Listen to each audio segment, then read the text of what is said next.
Wow, nouvelle interface. Nouvelle interface avec Firefox, je sais pas quelle version là. Firefox 3.0, YouTube, c'est vraiment une belle interface pour les fonctions Quick Capture.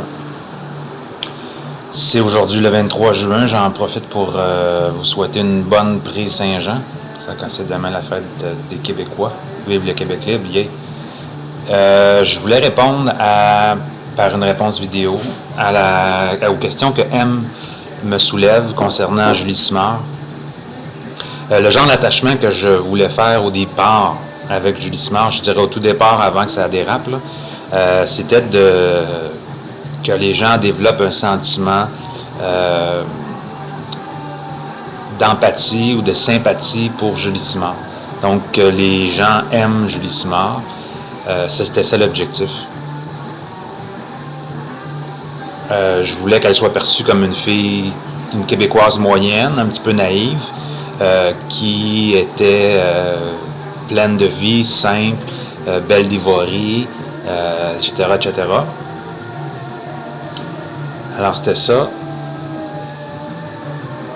La difficulté que j'ai eue, en fait, c'était que, premièrement, dans la perception que les gens ont actuellement de Julie Simard, ça repose sur 9 épisodes, 9 rencontres, en fait, 8, 7 ou 8 rencontres. Les 3 ou 4 rencontres qui n'ont pas été, qui sont pas disponibles, c'était des rencontres complètement différentes, en tout cas certaines de ces rencontres-là, c'est-à-dire que c'était super positif.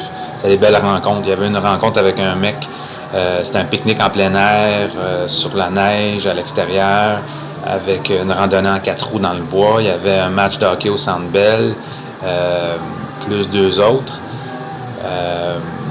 2 ou 3 autres enfin.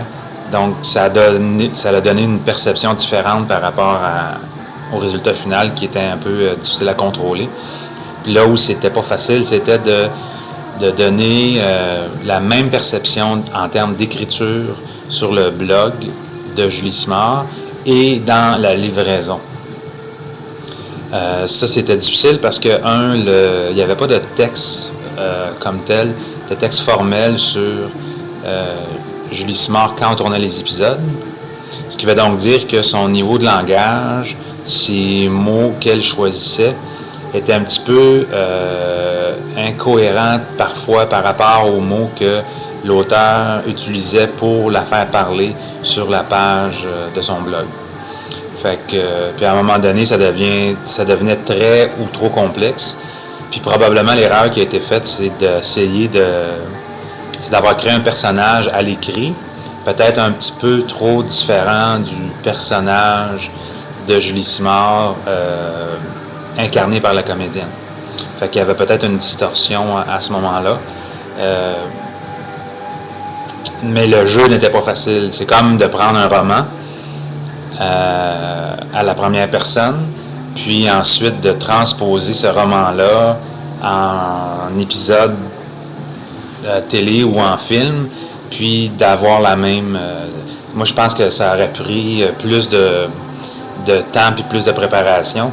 Puis, jusqu'à un certain point, c'était devenu extrêmement complexe tout ça à gérer. C'est-à-dire le nombre de candidats, garder ça secret, ne pas informer personne que c'était une comédienne, non pas une vraie personne.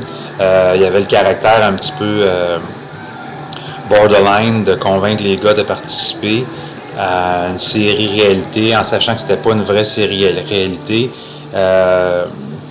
Les gars, puis l'Internet, c'est pas la télévision, donc on voit en ce moment avec Occupation Double, il me reste 4-18, on voit en ce moment avec Occupation Double qu'est-ce qui se passe, et qu'il y a beaucoup, et Love Story, c'est la même chose, les gens participent énormément, il y a une espèce de notoriété télévisuelle, une espèce de notoriété du média qui fait que les gens vont participer beaucoup.